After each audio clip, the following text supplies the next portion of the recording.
Okay guys, welcome. Thank you for having me today. I'm very excited to be here. This is kind of fun. I think it's interesting to have a group of guys who are all this focused on working on themselves. You know, taking this time out and really learning about different areas of life. It's incredible, and I think focusing on yourself is amazing. You're the best asset you'll ever have. In fact, you're the only asset you'll ever have. So this is a chance to work on ourselves, and I'm going to be talking today about the subject of entrepreneurship.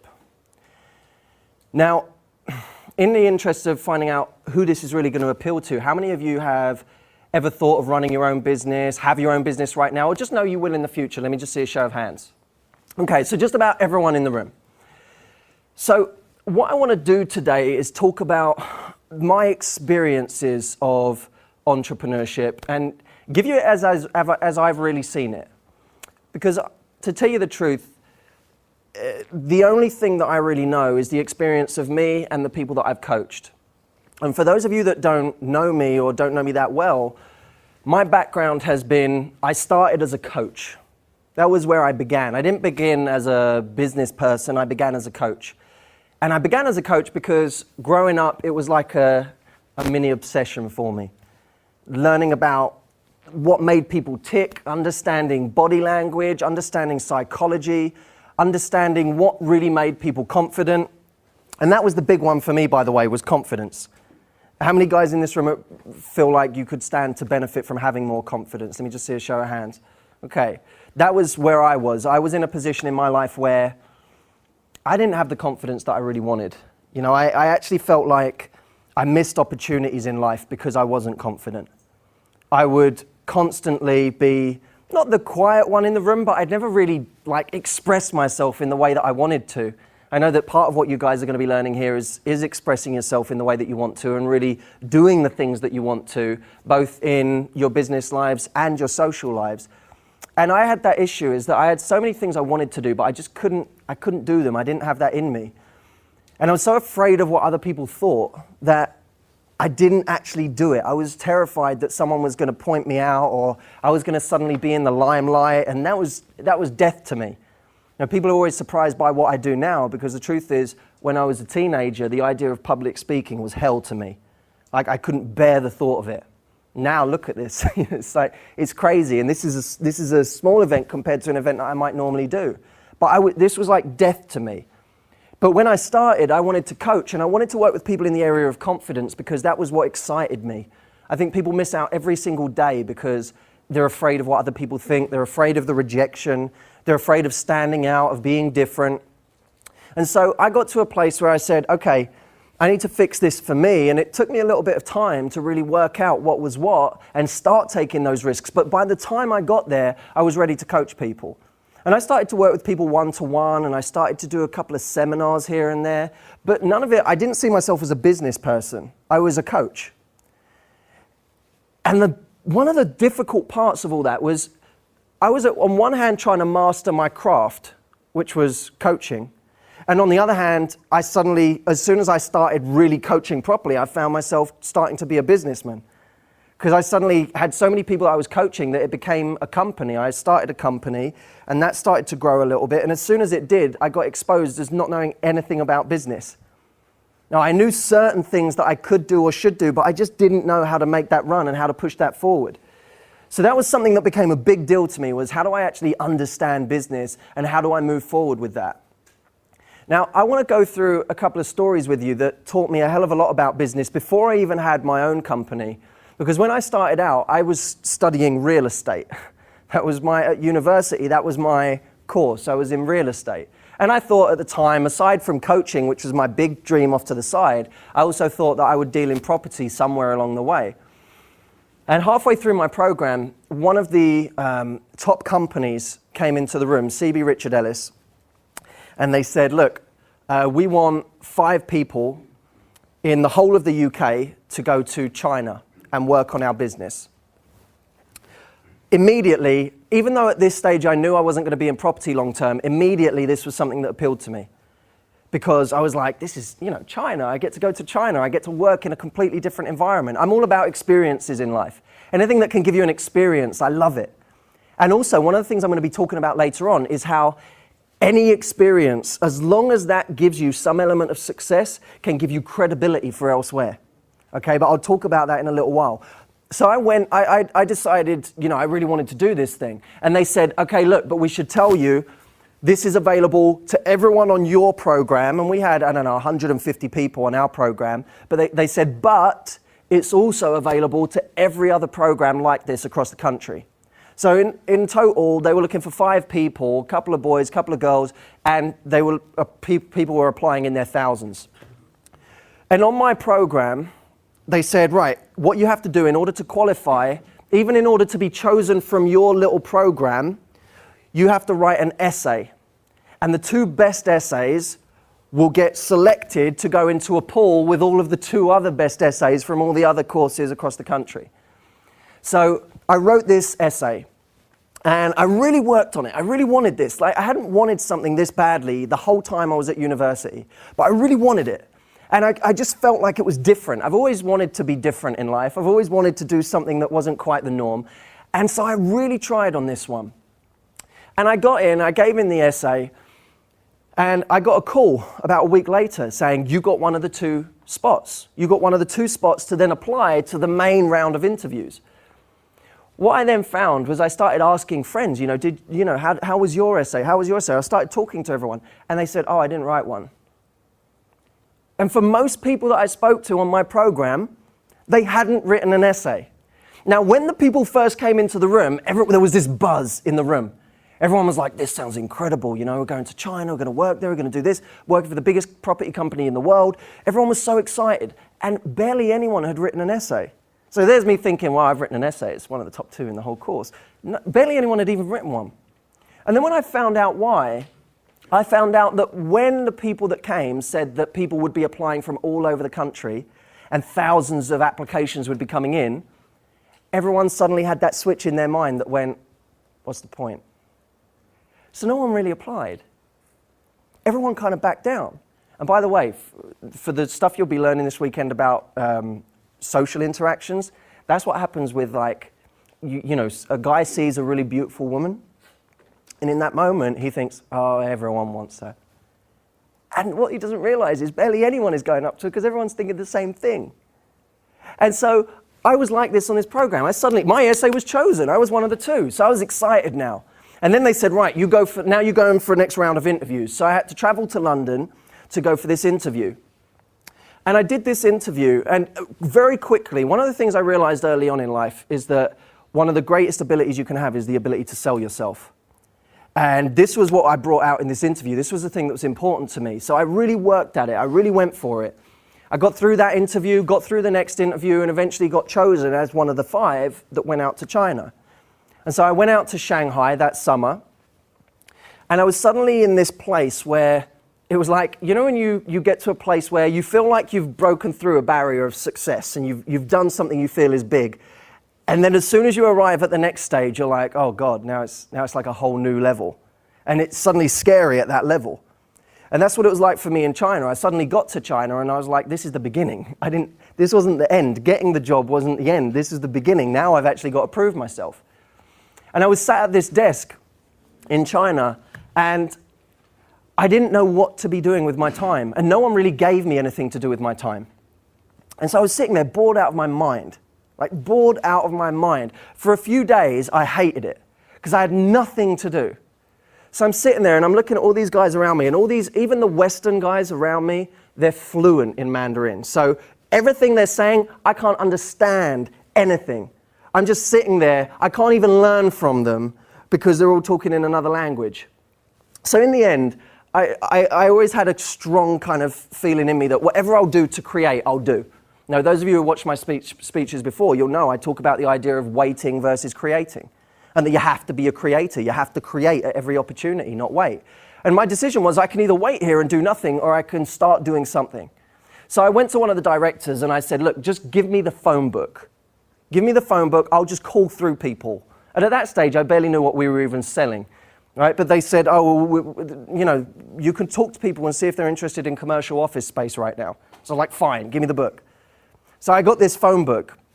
There's all these, Chinese companies in there. And as soon as I called up the first one, I quickly realized this was going to be very difficult, me being English and trying to ask whether they wanted any commercial property space in English.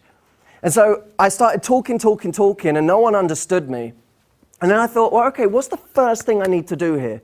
Because whenever we're trying to decide when we're doing something in life, how can I do this? You've always got to think of the thinnest slice that you can bring it down to. What's the thinnest slice that I can bring this down to that I can do next? Rather than being daunted by this thing, what's the first little thing that I can do? And I thought, well, the first little thing that I can do is I can find out how to say one line in Chinese that's going to get me to someone who speaks English. So I would then get on the phone, and in my head, I would practice line, and I'd practice it. I got to a point where I'd then get on the phone, and I'd say it in kind of a stunted way, but I'd have the line in my head. So I'd say, 帮我张导会说英文的一位同事. And in that moment, someone would go, and they would put me over to someone who spoke English. Right? In that moment, they'd have it. So I go, oh, brilliant. So I now have someone who spoke English. Now I could actually make a sale. But that moment was the moment that counted because I couldn't have got to that stage without that. And so what I learned is the concept of layering. The concept of layering. Taking one thin slice, getting that done before you worry about mastering the next stage. Now in business, it's about taking the immediate issue in front of you. If I'm trying to set up this company, if I'm trying to go further in business, I've got to find out the immediate thing that's right in front of me and do that first. And so I started making these calls. The people around me were laughing at me, as they always, they're going to, right? You start speaking in broken Chinese and people are laughing at you, and that's fine, you deal with it. But what happened was I ended up making a sale. And the sale was to a Nike representative in China who then sent me $400 worth of Nike vouchers for finding them some office space, to which the people around me then got insanely jealous. Like, this kid's just showed up and he's been sent $400 of Nike vouchers to go and spend at the shops. All right, so I was really happy at this point. I was like, this is really going well. Now, about a week in, a guy shows up. He's an English guy who manages the company across all of Asia and Europe. So this guy's he's a big guy, right? He's an important guy. He shows up at the office. And he's walking through the office, and I always have my radar on in business. I've always got my radar on for, like, who do I need to meet? Who's important for me to meet right now? And when I was there, I saw this guy walking through the office, and I thought, this guy is important for me to meet. I know that. I know that by the way everyone else is treating him. So he walked through, and as he walked through, he said to me, listen, can I have someone experienced who knows the retail sector around Shanghai and can show me around? Now, I'd been there 1 week. 1 week. It didn't even occur to me that I shouldn't do it. I just thought, yep, I'll show you around. What do you need to see?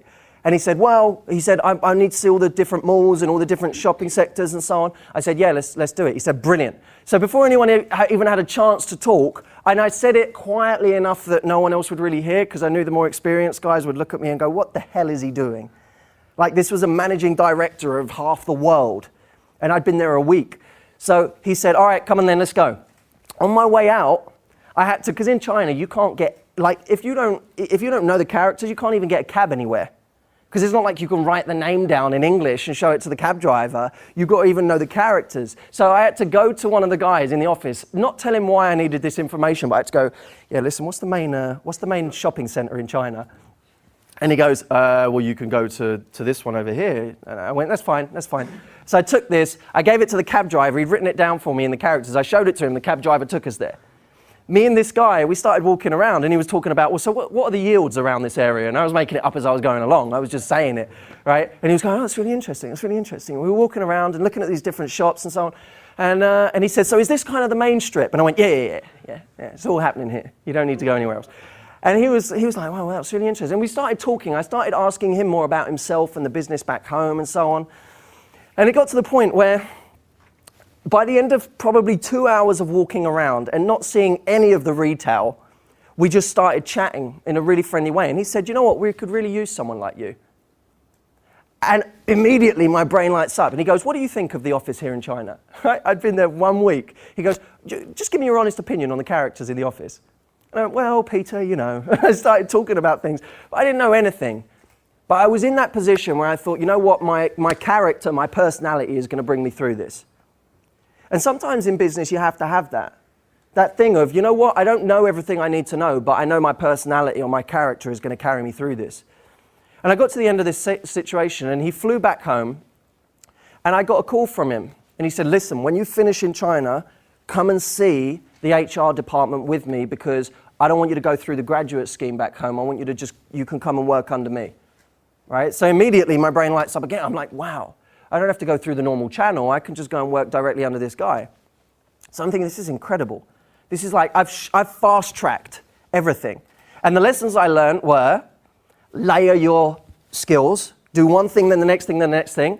And then I learned that you should take a risk. If you see someone you need to meet, go meet them and let your personality shine, let your personality do the talking, even if your knowledge can't. And that if you take those risks, you can fast-track the normal routes. And I got back home, and everyone was worried about jobs. The market was terrible. Everyone's worried about jobs. And I'm thinking, well, I got this all figured out. Mine's sorted. But I also had this inner conflict, because at the same time, I knew I wanted to be a coach. I knew I wanted to go and set up my own business, and I knew I wanted to do my own thing. And I got home, and I got a call from this guy, and he said, you know, you're pretty much there, right? You're going to come work with me. You're pretty much there. As a formality, I need you to go and just speak to the HR department.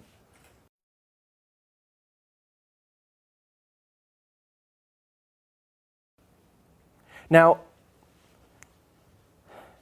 I said to you that one of the most difficult things I found was when I started, I was in coach mode, but I needed to be in business mode as well, because I needed to understand how to actually grow this thing. And over time, I learned a few things about actually operating a business. And I got a lot to learn yet. I'm still humbled by this whole thing. But what I'd like to share with you is some of the things that I've actually found over the past few years in doing this, and see if you might be able to benefit from that. I think even if you've been running a business for a while now and you're experienced in business, understanding these things again and taking them on again won't do you any harm. Okay, so I'm going to get you to grab your pads right now. And I want you to write down my first point, which is, for God's sake, just start. Just start. If right now you are in a position where you have an idea, you have something you want to do, just start. Do something. There's this terrible perfectionist mindset that we have in our culture. That unless I'm ready, unless I'm completely ready, I'm not going to do it. Now, if I'd have waited in China to decide when I was completely ready to show a guy like that around, I never would have done it. And I never would have had that opportunity in the first place.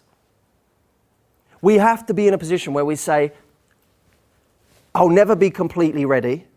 I have to find a way to start now. Even if I go back to that thin slicing concept, what's the first thing I can do? What's the first thing that I can do? And you know what's funny? There's this whole perfectionism is a joke. Because there are very few people in the world who are genuine perfectionists. Like people always, I'm a perfectionist. That's my problem. I'm a perfectionist. In my experience, there are a tiny, tiny percentage of people in the world who are actually perfectionists. The rest of them are disguising cowardice as perfectionism. It's really cowardice. It's like saying, there's someone I'm attracted to over here. I'll do it when I'm ready. And we can say that we're waiting to get ready, or we could be honest and say, I'm just being a complete coward right now. That's the choice we make. And so what happens is when people make it about, well, I'm not ready yet, I need to make sure it's perfect, they're making it about something else. They're making it about circumstances, when actually we have to make it about an identity issue. Who do I want to be in life? Well, I want to be someone who takes action. I want to be someone who takes charge. I want to be someone who pushes forward no matter what. Can I do that right now if I'm being a coward about not starting something? No. All right, so let's start. And there's a very good friend of mine who's a known writer in London, wrote some amazing plays for the West End, done some incredible things. He said that we were having this interesting conversation the other day, and he said, when as a writer you get writer's block, one of the things they teach you is to lower your standards. If you get writer's block, lower your standards for what you're expecting of yourself. Isn't that kind of cool? We have insanely high standards of ourselves. We have standards that say we can never get it wrong. We can never screw up. And you know you wouldn't expect those standards from anyone else, but on some level we expect it from ourselves. In order to get over our writer's block, or any block in life, we need to initially lower our standards a little bit. How can I lower my standards in order to get started? I'm going to grab this flip chart here.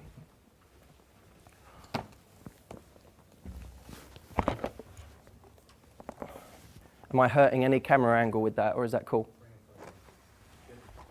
We good? Okay. So I need to lower my standards in order to break this ground and get in. That's the first thing.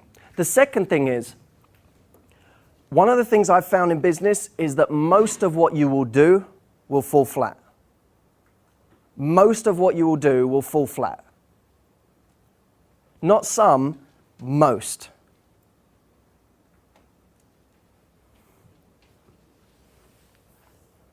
I can't begin to describe the amount of things over the last few years that I have done that have completely bombed, that have just gone nowhere.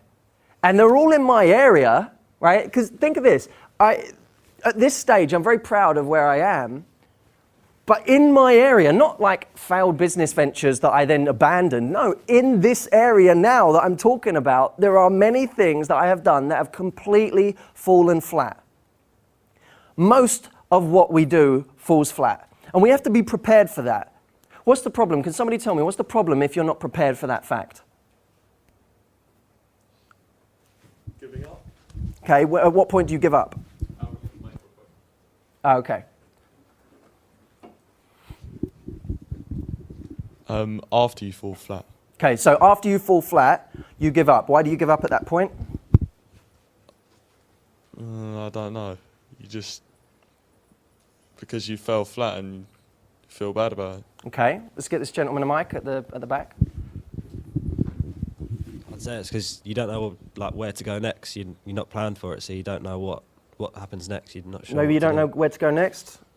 We'll get this gentleman a mic here.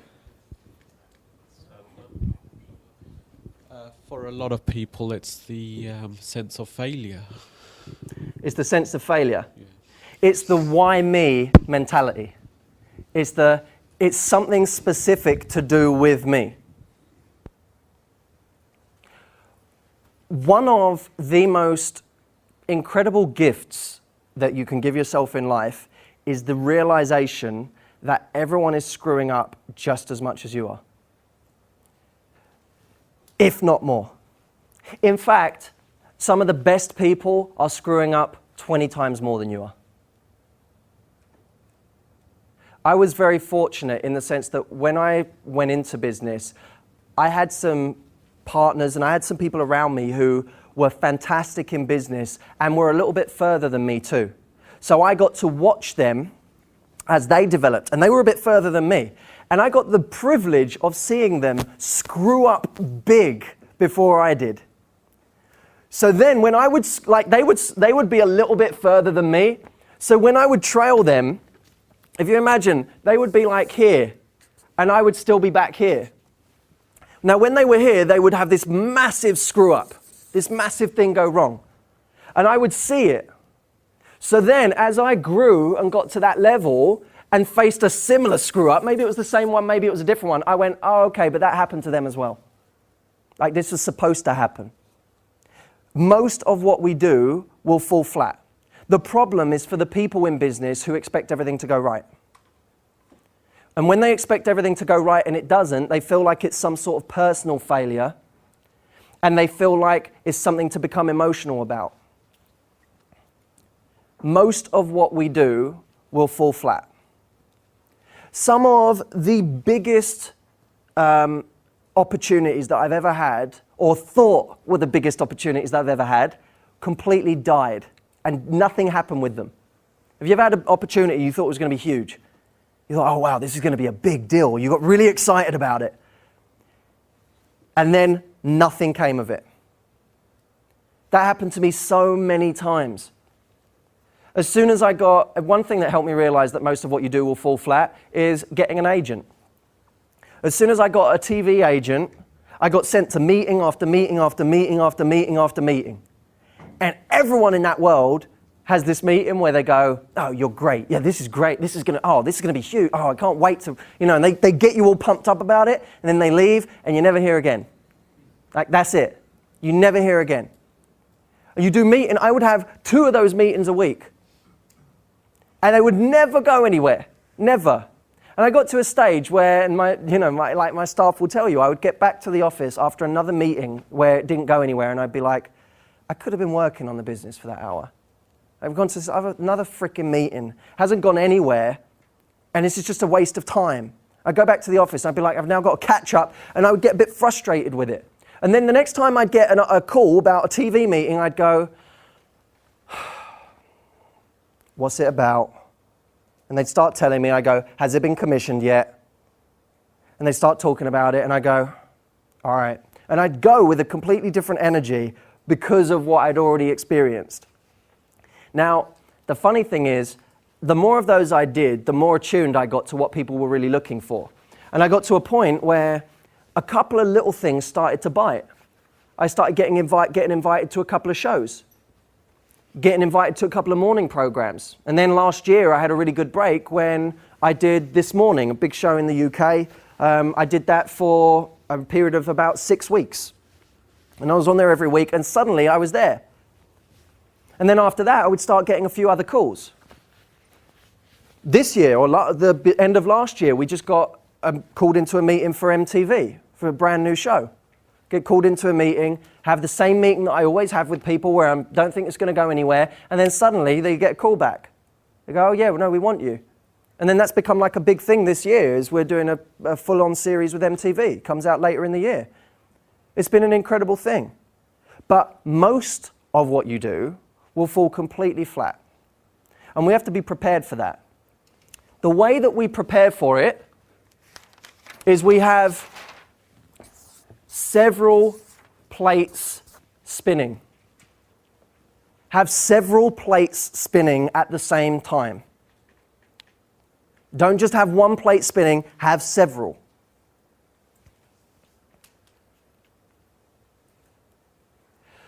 How does this conflict, by the way? Can anyone tell me how this conflicts with traditional thinking on focus? Let's get a mic over here. Like, if you have several plates spinning all at the same time and they all sort of fall flat, then wouldn't you go into a downward spiral feeling worse about what's going on? What if you have only one plate spinning and it falls flat? I guess you'd have more enthusiasm to try again, I guess. Do you think? I Or do you probably think would you'd feel work like you that. really had no options? Yeah, you're right. What if you had a few plates spinning?